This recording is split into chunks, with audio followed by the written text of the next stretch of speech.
이 콘텐츠는 법륜 스님의 말씀을 듣고 각색하고 의견이 들어간 개인의 콘텐츠입니다. 하루를 이렇게 열심히 살아가는 것이 최상이라고 말하지 마세요. 주위를 둘러보세요. 과거의 상처로 인해 항상 가슴이 아프고 미래에 대한 걱정에 휩싸이며 살아가는 것이 우리의 삶인지 의문스럽습니다. 정말 그렇습니다. 주위에 100세 시대다라고 많이들 말씀하시는데 사는 게 지옥 같다고 말씀하시는 분들이 많이 있습니다. 어떻게 이 고령화 시대를 잘 살 수 있을까요? 현재는 고령화 사회이고 의학의 발전으로 인해 오래오래 살 수 있으며 경제적인 상황도 예전보다 나아졌다고는 하지만 여전히 요즘 사람들이 과거 사람들보다 더 행복하며 오래 살면 축복이 될지에 대한 염려가 있습니다. 그때 법륜 스님께서 말씀하셨습니다. 부모님이 일찍 돌아가시거나 충격에 의해 인생의 무상을 느끼고 다른 삶을 살아야 한다고 생각하는 분들이 많다는 것을 알고 있습니다. 죽음은 인간에게 결정적인 순간이며 이 세상을 떠나가는 것만으로도 굉장히 의미 있는 삶을 살 수 있다는 것을 느끼게 됩니다. 제가 어렸을 때부터 죽음에 대한 충격이나 기억할 만한 사건은 없었습니다. 하지만 이런 질문을 항상 들었어요. 어디서 와서 어디로 가는가라는 질문은 제가 바쁘다고 할 때 왜 바쁜지에 대해 생각하게 하는 의미 있는 질문이었습니다. 어디로 가는지 모르는데 왜 바쁜지 이런 의문에 대한 충격을 받았고 죽음 앞에 선 순간은 아니었습니다. 그러면서 사람들이 죽음 앞에서 큰 전환을 겪게 되는 것은 누구나 알고 있지만 무의식적인 세계에서 더 깊이 느끼게 되는 것입니다. 자신은 영원히 있다고 생각하는데 그 죽음이 실감되는 순간에 영원한 삶이 아니라는 사실을 현실적으로 받아들이게 됩니다. 이로 인해 그동안 미지근하게 살아온 삶에 대해 큰 방향 전환을 위한 계기가 되었다고 생각합니다. 제가 죽음의 위협을 느낀 건 고문을 만난 순간이었습니다. 10년 동안 불교 문화를 많이 접해왔지만 생사가 둘이 아니다라는 이야기를 그냥 책 속에서 읽고 이치로 이해하던 차이가 있었습니다. 그러나 실제로 고문을 당하고 죽음 앞에서 어려움과 불안함을 느끼며 자신을 보면서 비굴하고 약해지는 모습을 발견했습니다. 그 이후로는 생사가 둘이 아니다라는 말을 자주 사용하지 않게 되었습니다. 대신 죽음을 넘어선다는 의미가 우리가 존재하고 중요하다는 의미인지 더 깊이 탐구하게 되었습니다.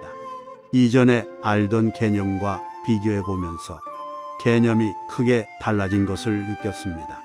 삶에 어떤 전환을 가져왔는지를 깨닫게 되었습니다. 이를 통해 삶에 대해 더 진지해지고 지식만으로 아는 척하거나 큰 소리 치는 것이 현실에서 제대로 작동하지 않는다는 것을 깨달았습니다. 경험하지 않은 것은 나에게 진리가 되기 어렵다는 생각을 갖게 되었고 이로 인해 지식을 얘기할 때도 경험적인 측면에 좀 더 치중하고 경험으로부터 배워진 것에 가치를 두기 시작했습니다. 질문자는 이런 이야기를 하였습니다. 지금까지 죽음에 대한 생각이 어떻게 변했는지 궁금합니다. 어렸을 때 죽음을 직면했을 때 스님은 다르게 대처하셨을 것 같은데 지금도 죽음이 닥친다면 스님의 반응이 변했을까요? 그럼자 법륜 스님이 말씀하셨습니다. 삶이 편안해진 것 같아요. 조급함도 사라지고 두려움도 조금씩 줄어든 느낌이에요. 그래서 살아있으니까 열심히 해야 할 일에 대해 아쉬워하거나 걱정하는 일은 별로 없는 것 같아요. 그런 것들에 대한 힘이 죽음을 염두에 두고 살았던 제게 어느 날이 될 것이라는 것을 깨달았습니다. 그렇다고 해서 죽음이 나쁜 영향을 미친 것보다는 저에게는 죽음이라는 개념이 이전에 비해 어떻게든 편안하게 받아들여지는 것 같아요. 마음의 아픔이나 손해를 입을 때도 훨씬 더 편안하게 받아들일 수 있는 편해진 면이 있어요. 진지하게 해야 한다는 생각은 크지 않아요. 불교에서는 죽음을 열반이라고 하여 굉장히 아름답게 표현했는데요. 열반에 대해서 어떤 과정으로 설명하기도 하고 굉장히 좋은 것으로 소개되고 있어요. 그러나 현대인들은 갈수록 죽음이 가장 큰 두려움의 대상이 되는 것 같아요. 죽음은 요체가 아니라 두려움의 대상이라고 생각합니다. 결국 죽음이라는 것이 나에게 두려움을 주게 됩니다. 이 두려움을 극복하려면 죽음은 끝이 아니라 더 계속된다던가 더 좋은 것으로 간다던가 하는 생각을 하면 죽음이 좀 덜 두려워질 것 같아요. 두려움은 있을 수도 없을 수도 있는 것이 핵심이 아니라는 거죠. 죽음에 대한 두려움이 사라지는 것이 중요해요. 사물을 관찰해 보면 사물에는 변화가 있지 않나요? 예를 들어 얼음으로 만든 구슬이 있다면 어린아이가 그 구슬로 놀다가 밖에서 놀았다가 다시 들어왔을 때 구슬이 없어진 것으로 인식하면 그 아이의 인식은 잘못되었다고 말하게 되는 거예요. 구슬이 없어졌다라고 말하는데 사실은 물이 생겼다고 말하는데요. 이런 말을 하는데 그러면 물이도 생겼다. 구슬이 없어졌다는 게 사실이 아니겠죠. 그러면 존재나 생명이 있는 건데요. 생명이라는 것은 우리의 인식이라는 거죠. 존재는 그냥 변화가 많다는 거예요. 그 변화가 천체의 변화를 올바르게 관찰하면 변화했다라고 올바르게 인식하는데요. 나가서 놀았다가 돌아와서 한 측면만 보니까 없어졌다라고 하는 인식상의 오류가 생긴 거죠. 그렇게 생각하는 것은 존재를 생각하는 것이 아니라는 거예요. 존재는 변한다는 거죠. 다만 변화할 뿐이라는 것을 올바르게 바라보고 있으면 거기에는 두려움도 아쉬움도 없을 텐데 이제 그것을 올바르게 인식하지 못하고 부분적으로 잘못 인식하게 되니까 구슬이 없어졌다고 생각하니까 구슬에 대한 아쉬움이 생기는 거 아닐까요? 없어질까봐 두려움이 생기는 거고요. 우리가 나뭇잎을 관찰하거나 식물을 관찰하다 보면 결국 물질들이 일정한 설계도에 따라 조립되고 형성되다가 해체되고 또다시 조립되는 하나의 변화인 것을 알게 되죠. 바다의 파도 하나하나를 관찰하면 파도가 생기고 없어진다고 관찰되지만 바다 전체를 관찰하면 그냥 물이 출렁거리는 것인 거죠. 전체적인 관찰 또는 실제 모습은 오히려 변화가 많다는 거죠. 우리가 변화를 10분의 1을 볼 수만 있다면 변화에 따른 두려움은 없다는 거죠. 그러나 이를 제대로 알아차리지 못하니까 기쁨이나 슬픔과 같은 두려운 것들이 반복되는 건 아닐까요? 하지만 두려움이 생기지 않을 때까지 다시 돌이켜서 여실히 살펴보면 두려움은 줄어들고 변화로서 바라볼 수 있지 않을까요? 그런 상황에서 생사가 없어진 게 아니라 즉 생겨난 것들이 없어지지 않는 것이 영생이 아니라고 생각해요. 본래 생겨나고 사라짐이라는 것이 없다는 거죠. 실제의 존재는 다만 변할 뿐이라는 거죠. 불생불멸은 영원하다는 얘기가 아니라 불생불멸이란 말은 생이라는 인식, 죽음이라는 인식에서 오는 거죠. 그렇기 때문에 존재는 그냥 변화만 있다고 할 수 있어요. 불생불멸은 반대되는 개념이 아니라 동일한 개념이라는 거죠. 실제 모습은 자연스럽게 변화하는 것입니다. 우리가 담배를 피웠을 때도 한번 습관이 되면 몸이 일정하게 움직이려는 성질이 있고 그에 반대하는 저항이 따르지 않습니까? 물체도 반대로 힘을 가해야 하고 담배도 끊으려고 하면 몸이 아파서 저항이 일어나는 것처럼 생명도 그 자체에 일정한 법칙이 있는데 그 중에는 지키려면 당연히 저항이 다른 것입니다. 그런 면에서 사람뿐만 아니라 동물들도 살려고 하면 도망가거나 행동하지 않습니까? 그런데 그런 모든 토끼나 짐승들도 살아있을 때 두려움이 일어나는 것은 자연스러운 현상인데 인간이 나이가 들어서 죽을 때 살라고 발버둥을 치는 것은 아니라는 거예요. 나뭇잎이 떨어지면 새싹이 나는 것이고 주고받음으로써 새로운 생명들이 살 수 있는데 이렇게 태어난다면 언젠가는 죽음이 오지 않을까요? 죽음이 없는 것은 법칙으로 받아들이지도 않고 우리에게 유익한 것도 아니에요.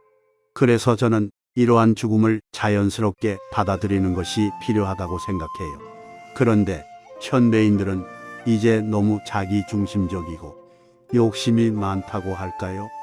이런 것들이 재물에 대한 지나친 욕심이나 지식에 대한 과도한 탐욕으로 나타나요. 옛날 사람들도 있었지만 요즘에 훨씬 더 두드러진 현상이에요. 이러한 욕심이 생존에 대해서도 지나치게 부리는 것은 아닐까요? 요즘은 다 80세까지 사니까 60에서 죽는 것을 자연스럽게 받아들이지 않는 거죠. 맞습니다. 사람들이 요즘은 병원을 찾아도 좋은 병원에 가려고 하고 비용을 많이 써서 좋은 의사를 만나려고 합니다. 그렇게 해서 병이 낫지 않으면 의사를 원망하고 병원을 원망합니다. 이 부분은 우리가 고쳐야 하지 않을까요? 요즘은 90대가 좋으면 자연스럽게 받아들이는데 다른 사람이 120까지 살면 또 90도 자연스럽게 받아들이지 않을 거예요. 저는 이것은 의식의 문제라고 생각해요. 상대적인 비교나 경쟁에서 나타나는 문제가 아닌가요? 지금 평균 수명이 점점 길어진다면 일시적으로는 좋은 현상이지만 개인에게도 굉장히 삶을 기쁨으로 살지 않게 되고 그래서 이게 단지 오래 살기만 하는 것이지 삶에 행복하거나 아름다움을 못한다는 거죠. 누구나 다 살고 싶은데 사회적으로 큰 걱정거리가 되고 있다는 말이에요. 좀 늙음과 죽음을 자연스럽게 받아들이는 교육이나 이런 것이 필요한 것 같아요. 눈도 좀 안 보이고 그런 것을 자연스럽게 좀 받아들여야 되는 거예요. 요즘들은 걱정은 잘 걷지도 못한 상태에서 30년이나 40년을 어떻게 살 것인가인데 그 걱정도 상당히 크다고 해요. 그런 부분에 대해서 우리의 관점들이 잘 정립되어야 되겠다는 생각이 많이 들어요. 제가 말씀드리는 것은 오래 사는 게 문제라는 게 아니라 억지로 오래 사는 게 문제라는 거죠. 그러니까 100살이 되었다고 해서 자연적으로 오래 사는 것은 꽤 좋은 현상이라는 거죠. 그러니까 외부적인 조치나 산소호흡기, 심장, 박동기 같은 것에 의해서만 수명을 연장시키는 거야. 그러면서 삶의 아름다움이 위배되는 거죠. 환자에게도 고통이 있기 때문에 우리가 부모라 하더라도 그런 식으로 삶을 연장시키는 건 그분을 위해서라도 하는 거죠. 우리는 조금 제도리에 맞게 생각해 보아야 될 때가 된 거죠. 그런데 이 자연스러움을 벗어나서 억지로 이렇게 명을 유지시키는 게 바람직한 것인지 깊이 생각해 보아야 합니다. 어떤 분이 말기 암에 걸리셨어요. 1년밖에 못 산다는 한정된 시간을 더욱 기쁘게 보내야 한다는 거죠. 남보다 10배도 기분이 좋아지는 것이죠. 내가 더 신경 쓸 것도 없고 집착할 것도 없어집니다. 오히려 남한테 내가 신중한 삶의 모습을 보여주며 칭찬도 해주고 그동안의 힘든 일에 감사하며 정리도 해볼 수 있습니다. 소중한 시간을 다른 사람들에게 나눠주면서 그 1년을 행복하게 보낼 수 있습니다. 우리는 자신의 삶을 오래 사는 것에만 집중하지 말고 하루를 어떻게 살아갈지에 초점을 맞춰야 합니다. 예수님께서는 30세에 돌아가실 때 자신을 십자가에 못 박은 사람들을 용서하시며 자신의 삶을 받아들였습니다. 그런 마음가짐은 불교에서 열반이라고 말하는 것과도 연결되고 깊은 가르침을 남기며 희망을 주는 것이 아닐까요? 우리가 이런 삶의 자세를 조금씩 배워나간다면 우리에게 주어진 삶을 더 긍정적으로 받아들일 수 있습니다.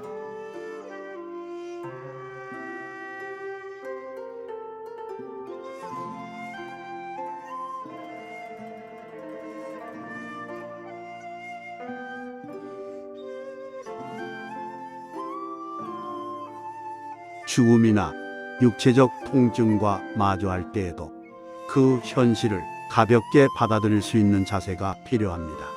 하지만 부유한 목회자들도 외국으로 줄기세포 치료를 받으러 가는 경우가 있습니다. 그리고 그들은 극락천국을 강조하며 이를 진정으로 믿는지에 대한 의문이 있습니다.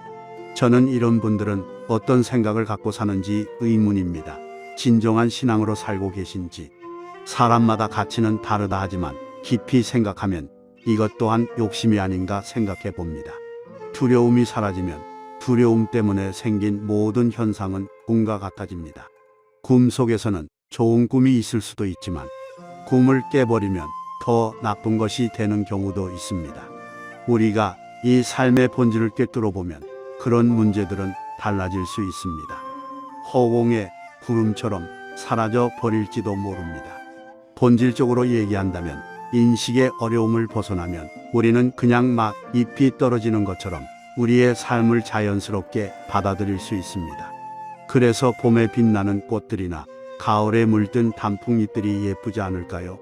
그렇게 생각하면 삶과 죽음을 다루는 것이 아니라 존재 자체가 하나의 법칙인 것이 아닐까요?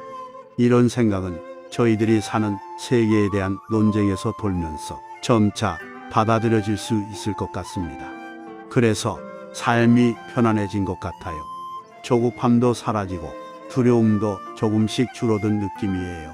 그래서 살아있으니까 열심히 해야 할 일에 대해 아쉬워하고 걱정하는 일은 별로 없는 것 같아요. 그런 것들에 대한 힘이 죽음을 염두에 두고 살았던 제게 어느 날이 될 것이라는 것을 깨달았습니다. 저에게는 죽음이라는 개념이 이전에 비해 어떻게든 편안하게 받아들여지는 것 같아요. 마음의 아픔이나 손해를 입을 때도 훨씬 더 편안하게 받아들일 수 있는 편해진 단면이 있어요. 법륜 스님의 말씀을 듣고 삶과 죽음에 대해 깊게 생각하게 됐습니다. 잎이 돋아나는 것뿐만 아니라 가을에 떨어지는 낙엽도 너무 멋지다는 사실을 깨달았습니다. 앞으로 더욱더 긍정적으로 삶을 기쁘게 살아보려고 합니다.